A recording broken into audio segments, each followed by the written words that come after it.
Hola amigos de Cambios Profundos, muy buenos días y bueno, hoy es 25 de marzo, 11 en punto de la mañana.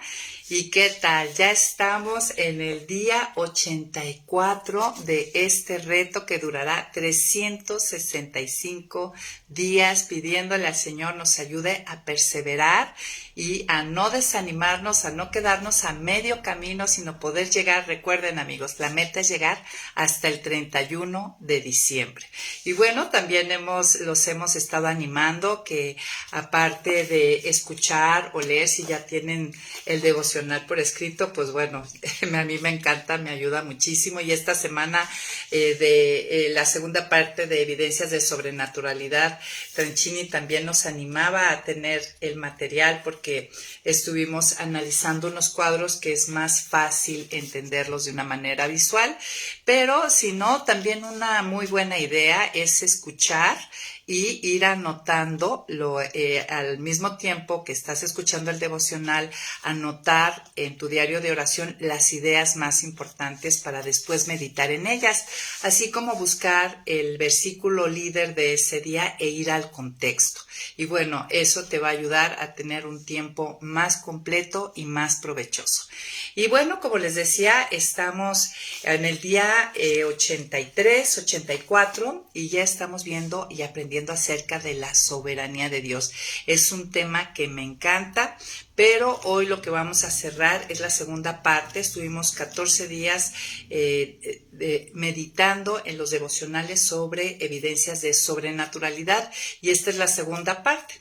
Y vamos a empezar. ¿Qué les parece si oramos para empezar y que Dios nos ayude y haga provechoso este tiempo que estaremos juntos?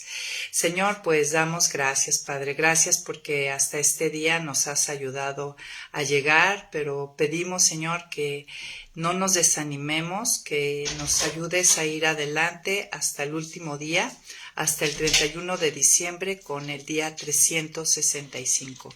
Pero sobre todo, Padre, pedimos para que nos lleves en tu espíritu y en tu palabra a meditar en todas estas cosas, en apropiarlas, en no ser oidores olvidadizos, Señor.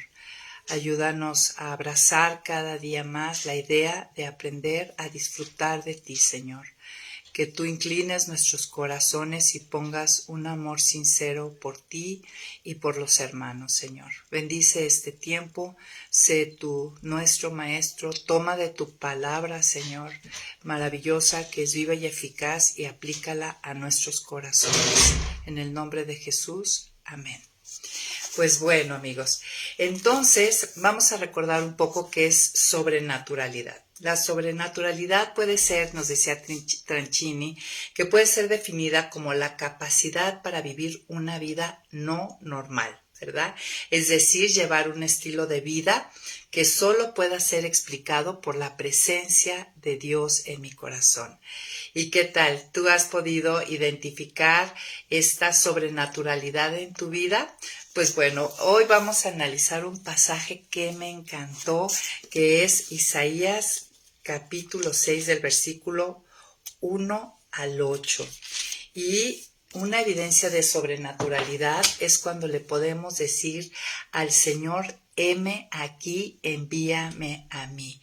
Y verdaderamente esto no es una forma no normal de vivir, porque todos queremos vivir para nuestros propósitos, nuestra comodidad, nuestras metas, y poner en primer lugar los propósitos, los objetivos, las metas del Señor, y entregar nuestra vida a Él, sea en el campo que estemos.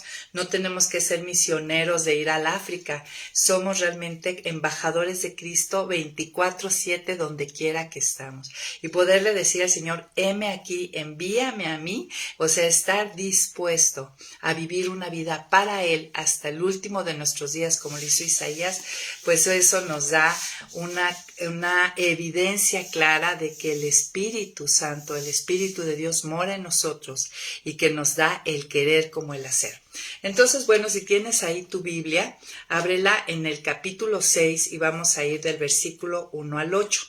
Pero antes quisiera darte un poquito de contexto. En el capítulo 5 vamos a observar que Isaías fue llamado a servir a Dios en un tiempo muy parecido al nuestro. Nosotros podemos ver muchas veces, podemos pensar, no, pues si fuera otra época sería más sencillo ahorita con el internet, las redes, todo lo que sucede actualmente en la sociedad. Es muy difícil llevar el mensaje de Jesús a las personas, el mensaje de salvación, pero no, realmente no hay nada nuevo bajo el sol, amigos.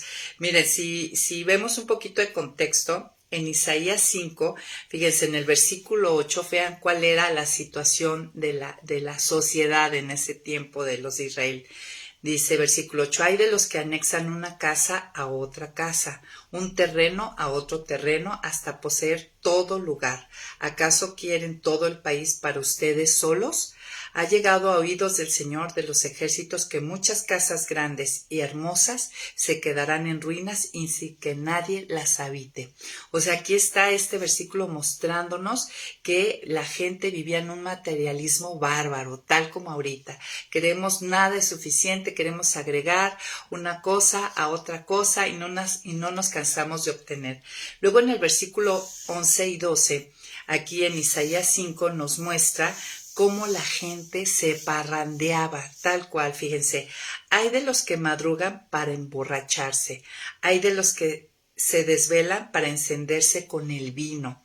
En sus banquetes tienen arpas, liras, tamboriles, flautas y vino, pero no toman en cuenta la obra del Señor ni se fijan en la obra de sus manos. Entonces vemos que eran tiempos donde la gente le encantaba parrandear, tal como hoy en día. Luego, si observamos del versículo 18 al 23, pues es un retrato. Esto fue hace mucho tiempo, hace más de 2000 años y sigue siendo actual. Miren, hay de los que atraen la inequidad con cuerdas de vanidad y el pecado con correas de carreta.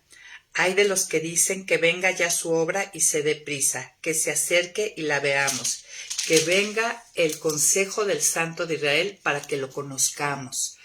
Hay de los que llaman bueno a lo malo y a lo malo lo bueno. Hay de los que convierten la luz en tinieblas y las tinieblas en luz. Hay de los que convierten lo amargo en dulce y lo dulce en amargo.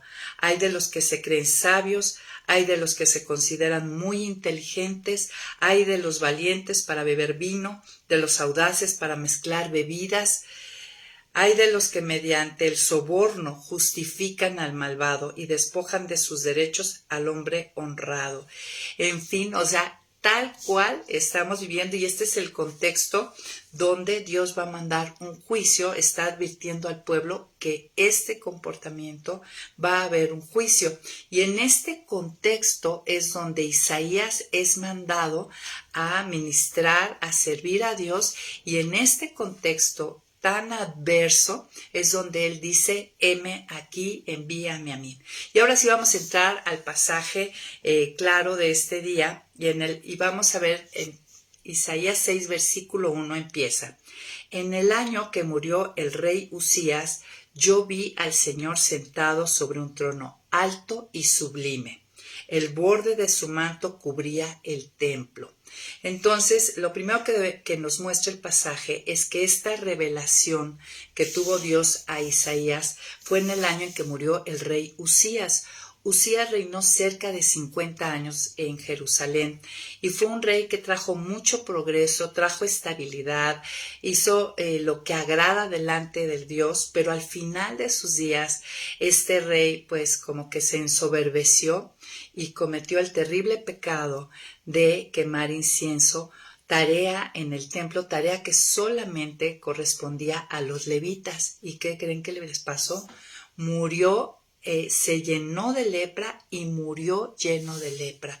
O sea, este gran rey que reinó por tanto tiempo, tuvo un reinado prolongado, que hizo mucho bien a la nación, al último termina de una manera terrible y deshonrosa, y es en ese año, ¿no?, cuando ese rey había durado tanto tiempo, que lo primero que le muestra Dios a Isaías en esta revelación es esto: vi al Señor sentado sobre un trono alto y sublime. O sea, Actualmente el reinado más largo que hemos vivido en esta época fue el de la reina Isabel, que murió hace recientemente, ¿no? Me parece que de 70 años, algo así, no estoy muy enterada, pero yo creo que es de los reinados más largos de la historia. Pero reyes vienen, reyes van, pero el rey que siempre permanece sentado en su trono eternamente y que no puede ser quitado de él es nuestro Señor. Dice, vi al Señor sentado sobre un trono alto y sublime, un trono que está sobre todo trono humano aquí en la tierra. Dice, y el borde de su manto cubría el templo. Es esta como capa que utilizan los reyes en símbolo de su autoridad, de su soberanía. Dicen que el manto que llevaba en la coronación la reina Isabel era tan largo que necesitó de 9 damas para que cargaran eso, pero aún así no llenó el templo, ¿no? Esto habla de la majestad, el poderío de este rey. Ahora, en el versículo 2 dice, las serafines permanecían por encima de él y cada uno de ellos tenía 6 alas. Con 2 se cubrían el rostro, con 2 se cubrían los pies y con 2 volaban. Uno de ellos clamaba al otro y le decía, Santo, Santo, Santo es el Señor de los ejércitos. Toda la tierra está llena de su gloria. La voz del que clamaba hizo que el umbral de las puertas se estremecieran y el templo se llenó de humo. Entonces aquí en esta visión Dios está mostrando a Isaías 2 cosas, este rey soberano y la santidad de este rey, que están estos serafines proclamando. Los serafines pues son seres que están delante de Dios, pero y podríamos pensar que son pues de lo más puro o limpio, pero aún ellos se tapan los ojos. Lo único que tienen al descubierto es su boca y para alabarlo.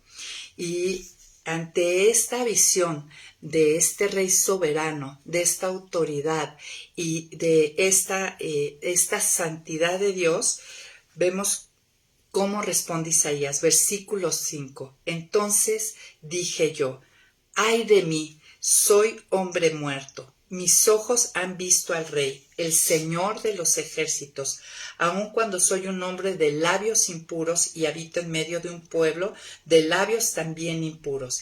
Ante la soberanía y la santidad de Dios, Isaías se ve como ese pecador. Otras versiones dice, soy un hombre de labios impíos, inmundos, y habito en medio de un pueblo de labios inmundos. Isaías no dijo, claro, yo soy el mejorcito de toda esta gente, no. Delante de este Señor, del Rey de Reyes, de este santo, es que él se ve como ese pecador. Y ante ese reconocimiento de este Dios santo y único, y él se ve como pecador y vea la respuesta de Dios ante el que se reconoce como pecador. Versículo 6. Entonces uno de las serafines voló hacia mí. En su mano llevaba un carbón encendido que había tomado del altar con unas tenazas, y con ese carbón tocó mi boca y dijo, con este carbón he tocado tus labios para remover tu culpa y perdonar tu pecado. ¿Qué está pasando? El evangelio, amigas, está recibiendo el perdón. Él se reconoce ante este Dios como un pecador y Dios extiende el perdón. Y una vez que Isaías se ve perdonado, ¿qué es lo que hace Dios? Después oí la voz del Señor que decía, ¿a quién enviaré? ¿Quién irá por nosotros? Y hace esta pregunta retórica no porque no sepa, sino porque está extendiendo una invitación para que Isaías responda, y dice aquí, y yo respondí, he aquí, yo estoy, envíame aquí. Y entonces, bueno, ya el versículo 9 y sigue el capítulo, pues ya le dice cuál es su encomienda. Entonces, amigas, una respuesta de sobrenaturalidad para todas las que nos hemos visto ante Dios como esas pecadoras, hemos vivido el arrepentimiento y recibido el perdón, es que yo pueda responder, heme aquí, envíame a mí. ¿Sabes cuántos años sirvió Isaías al Señor? Cerca de 50 años. Y lo sirvió hasta la muerte. Él murió en manos de Manasés, aserrado, es decir, serruchado, partido por la mitad. ¿Qué tal, amigas? Esto es una evidencia de sobrenaturalidad y el mismo Espíritu y el mismo Dios que se le reveló, que lo perdonó y que lo llamó, es el mismo Dios que a nosotras nos extiende la invitación. Y si tú has contestado delante de Él, de acuerdo a tus dones, a tu llamado, heme aquí, envíame a mí, y en tu corazón hay un anhelo de decir hasta el último de mis días, esto es una evidencia de sobrenaturalidad. Bueno, pues, ¿qué les pareció este pasaje maravilloso? Gracias, amigas, por acompañarnos. No las había saludado. Hola, Rigoberta. Te cambiamos el horario, perdón. Es que salí de viaje y por eso cambiamos y había puente aquí en Guadalajara. Pero ya estamos aquí. El horario, primero Dios, si no hay algo importante que lo impida, va a ser los lunes, 11 en punto de la mañana. Cada lunes vamos a estar retomando. Primero Dios, que nos permita perseverar hasta el final. Ok, entonces vamos a la siguiente evidencia de sobrenaturalidad que estuvimos viendo en esta semana.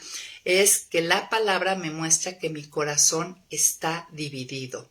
Es decir, nos quita nuestra ceguera espiritual. Y para aprender esto, ¿qué les parece? Vamos a Hebreos capítulo 4, versículo 12. Dice, la palabra de Dios es viva y eficaz y más cortante que las espadas de dos filos, pues penetra hasta partir el alma y el espíritu, las coyunturas y los tuétanos, y discierne los pensamientos y las intenciones del corazón. Y bueno, ese día nosotros aprendimos que Dios utiliza su palabra viva y eficaz, esa palabra, esa espada de doble filo, en el proceso de santificación, ¿no? Es decir, el proceso de santificación va a transformarnos en tres aspectos. De mi persona, mis afectos, es decir, aquello que amo, va a transformarme en mi cosmovisión, mi forma en que veo y leo el mundo, y va a transformarme en mi carácter, es decir, actitudes y acciones. Pero para hacer esta transformación, este proceso de santificación, es necesario, y Dios utiliza su palabra para mostrarme lo que realmente hay dentro de mi corazón, mostrarme la doble agenda que tengo, mostrarme cuáles son en verdad mis deseos, mis dobles motivaciones, cuál es realmente mi tesoro. Cuando yo muchas veces digo, Dios es mi tesoro, pues la palabra me muestra y nos ha estado mostrando, ¿no? Si algo hemos estado experimentando ahorita en cambios profundos, es eso, que Dios ha abierto y revelado realmente los motivos que muchas veces tenemos equivocados, pero me encanta cómo Dios utiliza su palabra, no como nos muestra lo que hay dentro, pero con la gracia, donde nos sentimos a la vez animadas a abrazar y pedirle que Él ponga los motivos correctos, los deseos correctos, el amor correcto. Entonces es una obra sobrenatural que la palabra viva de Dios me muestre mi corazón dividido. Yo puedo, el hombre natural, el hombre en Adán, el hombre sin Dios, vive sinceramente engañado, sin darse cuenta de tú tienes esta lucha, has sentido que Dios ha descubierto esta doble agenda de tu corazón, maravilloso. Es una evidencia de sobrenaturalidad, es una evidencia de que el Espíritu Santo está en ti, es una evidencia de que Dios nos está transformando, que Dios está trabajando en nosotros, y esto debe darnos alegría, ¿no? Y así lo hace Dios con su Espíritu. Entonces entendimos ese día que la palabra es necesaria a causa de mi ceguera. Yo no me doy cuenta y tampoco pienso que mi corazón está dividido. La verdad es que estoy convencida de que mis motivaciones son puras y buenas, ¿no? Pero Su palabra, acompañada del Espíritu Santo, me ayuda a ver, da luz y me ayuda a ver qué es lo que necesito y que yo no puedo producir por mí misma este cambio profundo y que lo necesito. Esto es lo maravilloso. Ahora, yo me gustaría hablarte un poquito acerca del contexto de Hebreos 4, porque mira, el contexto donde viene este maravilloso versículo que la mayoría que empezamos a caminar y a leer la Biblia nos encanta, ¿no? Que la palabra es viva y eficaz. El contexto es donde están siendo amonestados los creyentes y está trayendo el autor a recordar cómo los israelitas no entraron en el reposo del Señor. De hecho, es un llamado, una exhortación para, en el versículo 11 dice, procuremos pues entrar en ese reposo para que nadie siga el ejemplo de los desobedientes. Porque está hablándonos ahí, voy a leer algunos versículos salteados para agarrar la idea del contexto. Versículo 1 dice, por eso temamos a Dios, mientras tengamos todavía la promesa de entrar en su reposo, no sea que alguno de ustedes parezca haberse quedado atrás. Y el versículo 2 dice, porque la buena nueva se nos ha anunciado a nosotros los mismos que a ellos, hablando del pueblo de Israel. Pero de nada les sirvió a ellos el oír esta palabra, porque cuando la oyeron no la acompañaron con fe. Pero los que creímos hemos entrado en el reposo conforme a lo que él dijo.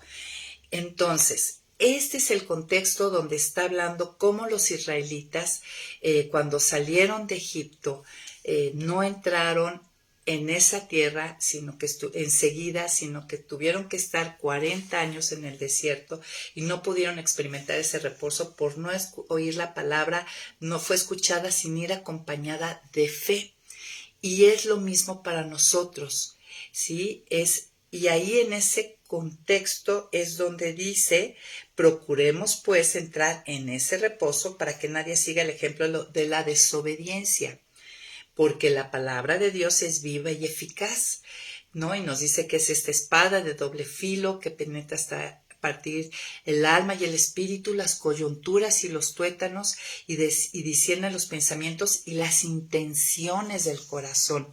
Versículo 13, fíjate lo que nos dice, nada de lo que Dios creó puede esconderse de él, sino que todas las cosas quedan al desnudo y descubierto a los ojos de aquel a quien tenemos que rendir cuentas.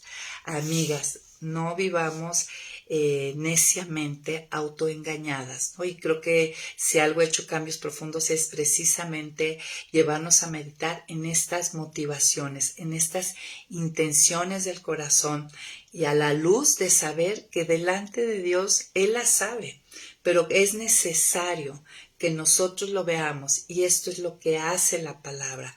Ahora, lo que más me gusta de esto, que Dios me muestra mi corazón dividido, es lo que sigue del versículo 14 al 16.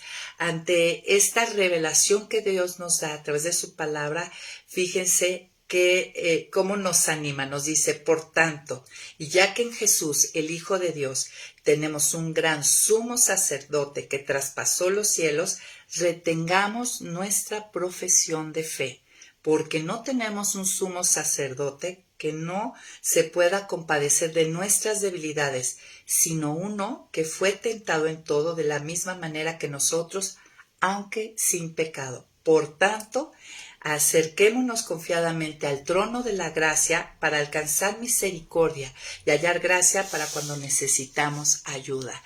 ¿Qué tenemos que hacer ante esta revelación de nuestros corazones divididos, amigas? Esto, recordar que tenemos un sumo sacerdote que está sentado a la diestra de Dios, orando, intercediendo por nosotros, que Él no se asusta, Él se compadece, nos entiende y puedo ir a ese trono en oración a pedir ayuda de su gracia. Señor, pues tú me estás, y día a día, ¿no? Tú me estás mostrando esto, esta doble agenda de mi corazón, esta motivación incorrecta, este amor que creo que es para ti, que finalmente es para mí. Hazlo en mí. Tú produce todo lo que yo no tengo y no hay manera que mi carne lo produzca. Y esto, amigas, si tú estás viviendo esto, si tú cada que vengas a la palabra y esto esté sucediendo, recuerda, esto es una evidencia de sobrenaturalidad. En Hechos 16 aprendimos algo también que me encantó. Ve abriendo en Hechos 16, pero antes yo te quiero hacer una pregunta. ¿Cómo respondes tú en los tiempos de sufrimiento, de dificultad o cuando sufres injusticias? Todos hemos pasado esos momentos. Ahora que tú ya eres hija de Dios, trata de observar, trata de recordar ante esos momentos cómo tú generalmente respondes o reaccionas. ¿Cuál es esa reacción cuando las cosas no salen como tú quieres o te tratan injustamente? Y bueno, obsérvate, recuerda que todo este proceso es de meditar y de autoobservarnos a la luz de su palabra y vamos a ver cómo reaccionó Pablo. Aquí en Hechos 16, vamos desde el capítulo 22 al 25. Dice, ellos están en Filipos y miren lo que pasó. La gente se agolpó contra ellos, los magistrados les rasgaron las ropas y ordenaron que se les azotara con varas. Después de darles muchos azotes, los arrojaron en la cárcel y le ordenaron al carcelero que los mantuviera constantemente vigilados. Al recibir esta orden, el carcelero los metió en el último calabozo y les sujetó los pies en el cepo. A la medianoche, Pablo y Silas oraban y cantaban himnos a Dios mientras los presos los escuchaban. ¿Qué tal? Y sabemos, bueno, les voy a leer de una vez el versículo 25, y sabemos lo que pasó después. Dice, en el 26, de pronto hubo un terremoto tan violento que los cimientos de la cárcel se estremecieron.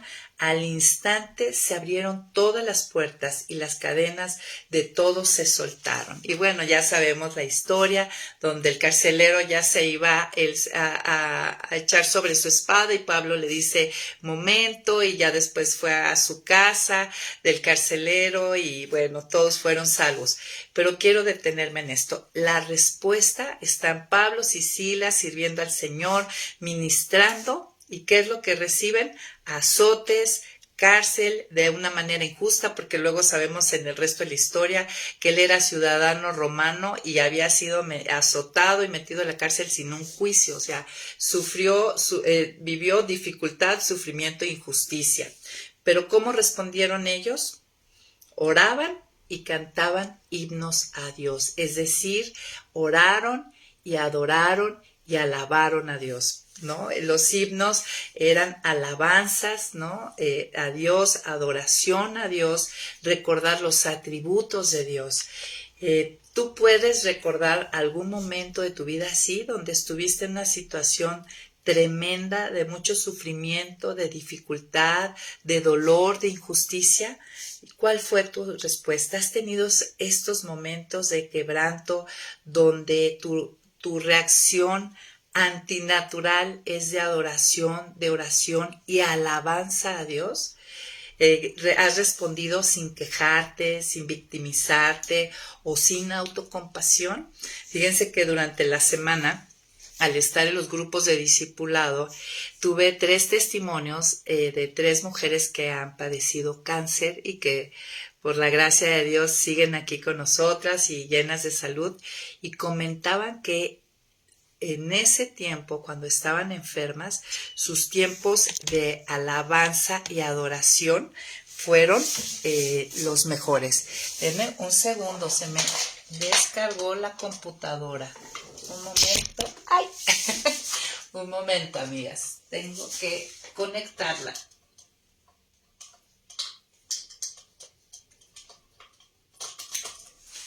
Ay, no cabe duda de que estamos en vivo.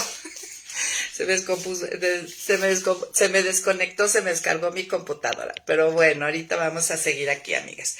Entonces, ellas daban testimonio de que eso en ese tiempo fue un momento pues sobrenatural y que fueron momentos realmente exquisitos por así llamarles, de adoración.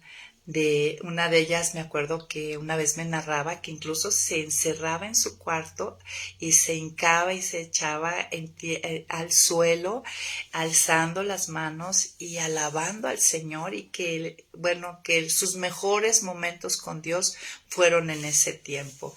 Y bueno, no sé si tú pudieras, has podido experimentar uno de estos momentos maravillosos, sobrenaturales, que ante el dolor y el sufrimiento y la injusticia encuentras adoración, alabas a Dios y encuentras fuerza y consuelo en Él. Maravilloso. Y bueno, después pasamos, en esta semana, pasamos a una segunda parte, que es parte de Evidencias de Sobrenaturalidad, donde Tranchini nos llevó a que observáramos y entendiéramos lo que es la seguridad de la salvación y la certidumbre de la salvación. Y para eso vamos a ir abriendo nuestras Biblias en Primera de Juan, capítulo 5, y entendimos que Dios quiere que sus hijos sepan, que tengan seguridad de esta salvación y certidumbre. Y ahorita vamos a explicar cómo son diferentes, no es lo mismo. Y no sé si tú, yo creo que todos los que hemos tenido un encuentro con Dios, con el Evangelio, y hemos caído, nos hemos reconocido como pecadoras y hemos pedido que al Señor perdón y que Él venga a nuestra vida, hemos pasado por periodos de no saber, ¿seré salva, no seré salva? Si has vivido eso, o muchas veces oramos varias veces, ¿no? Hacemos esta profesión de fe y hay como cierta duda, pero empieza a pasar el tiempo, empieza a haber un crecimiento, una ida a madurez, y empieza a leer la palabra, los estudios bíblicos, y empieza a haber una certeza, ¿no? Y debe de haberla. Y esta sección a nosotros nos va a ayudar a autoobservarnos si somos cristianas profesantes o cristianas realmente convertidas, o sea, si ha sucedido una regeneración en nosotros, si hemos nacido de nuevo, si hay una nueva criatura, ¿no? Entonces, primero, el primer pasaje que utilizó Tranchini fue Filipenses 1:6, donde nos dice que el que comenzó la buena obra la perfeccionará hasta el día de Jesucristo, ¿no?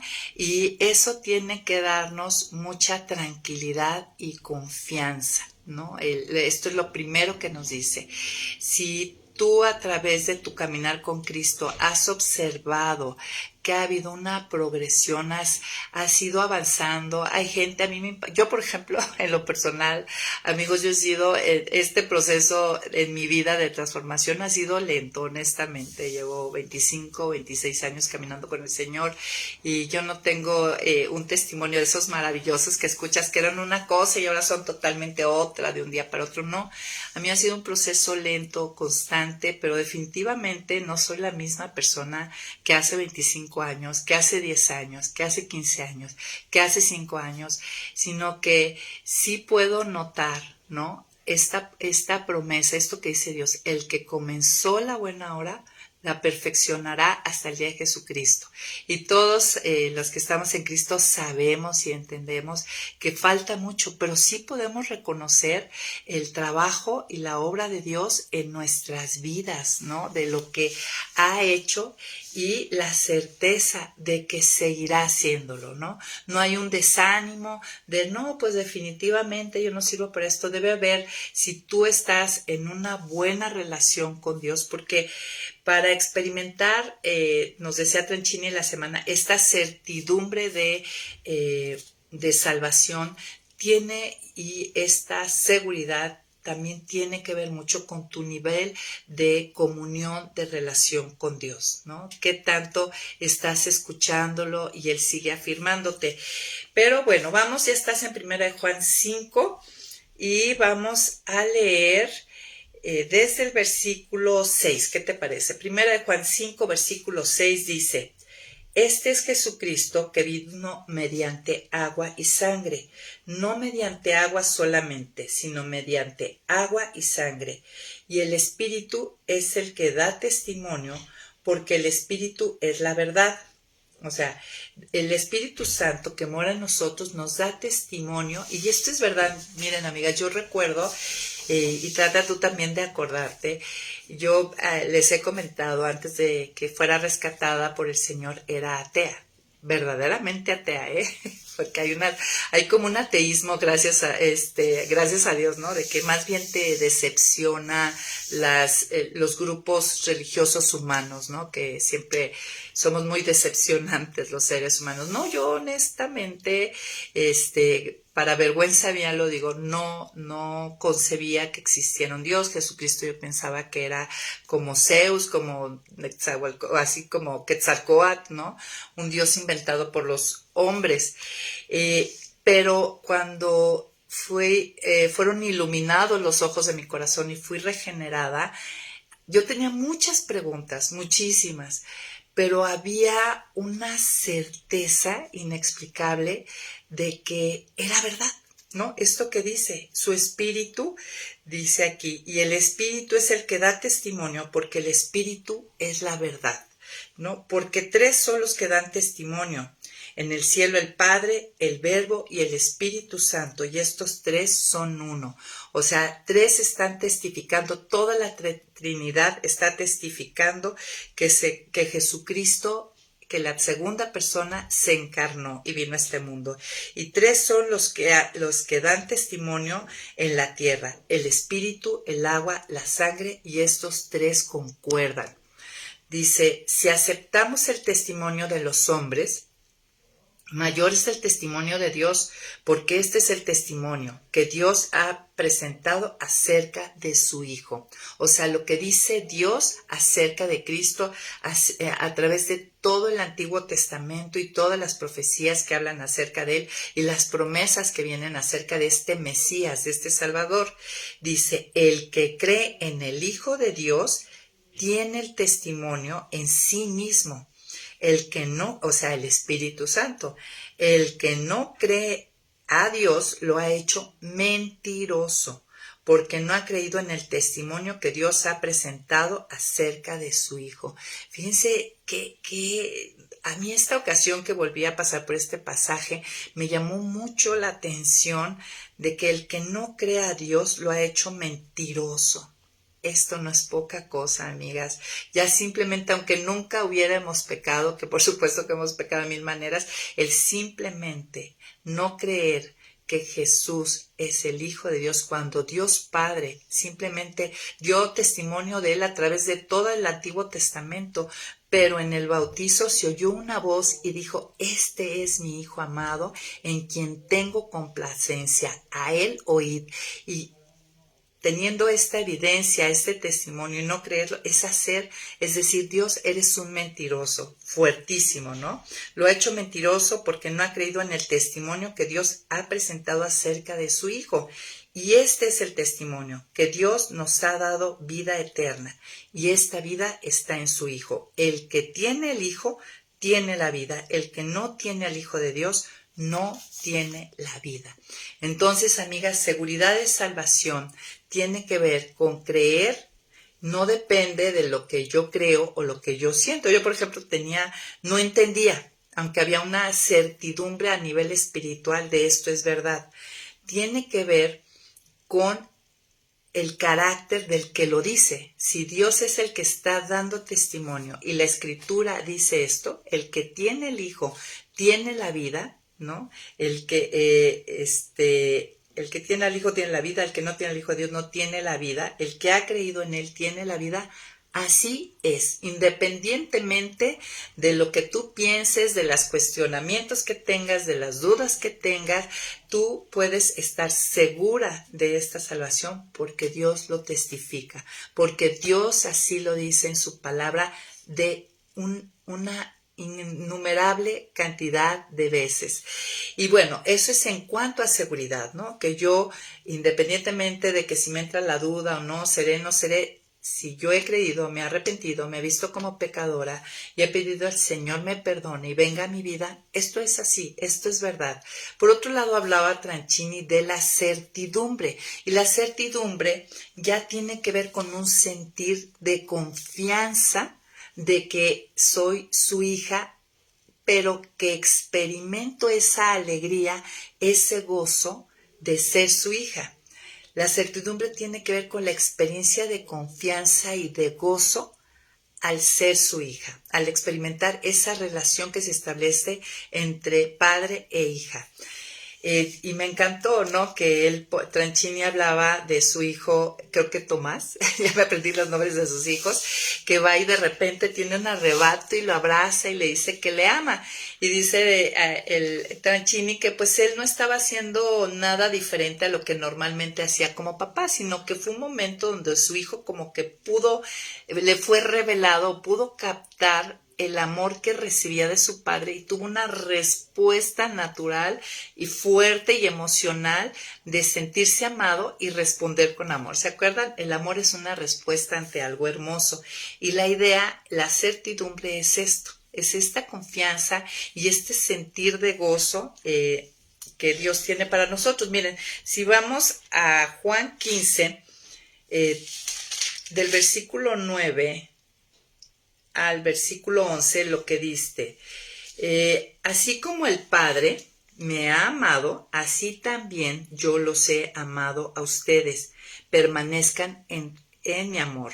Si obedecen mis mandamientos, permanecerán en mi amor, así como yo he obedecido los mandamientos de mi Padre y permanezco en su amor. Estas cosas les he hablado para que mi gozo esté en ustedes y su gozo sea completo. O sea, ¿qué nos está hablando aquí? En esta seguridad, en esta certidumbre de la salvación, mi respuesta, ¿no?, de confianza, de disfrute, es al saber lo que Dios me dice, entender y experimentar, que dice, como el Padre me ha amado, así también yo los he amado. O sea, ¿de qué manera me ama Dios? De la misma Jesús, de la misma manera que el Padre ama a Jesús. Y amigas, esto tiene que traer alegría y gozo. Y de hecho es lo que dice, estas cosas os he hablado para que mi gozo esté en ustedes y su gozo sea completo. Disfrutar, entender este amor tiene que traernos gozo. Mira, si vamos... ¿Cuál es la oración de Pablo en Efesios 3? Vamos a Efesios 3. Si tienes por ahí tu Biblia. Efesios capítulo 3. Vamos, fíjense la oración de Pablo. Dice que él se arrodilla delante del Padre de nuestro Señor Jesucristo para que por la fe Cristo habite en sus corazones y para que arraigados y cimentados en amor sean ustedes plenamente capaces de comprender con todos los santos cuál es la anchura, la longitud, la profundidad y la altura del amor de Cristo. En fin, que conozcan ese amor que excede a todo conocimiento para que sean llenos de toda la plenitud de Dios.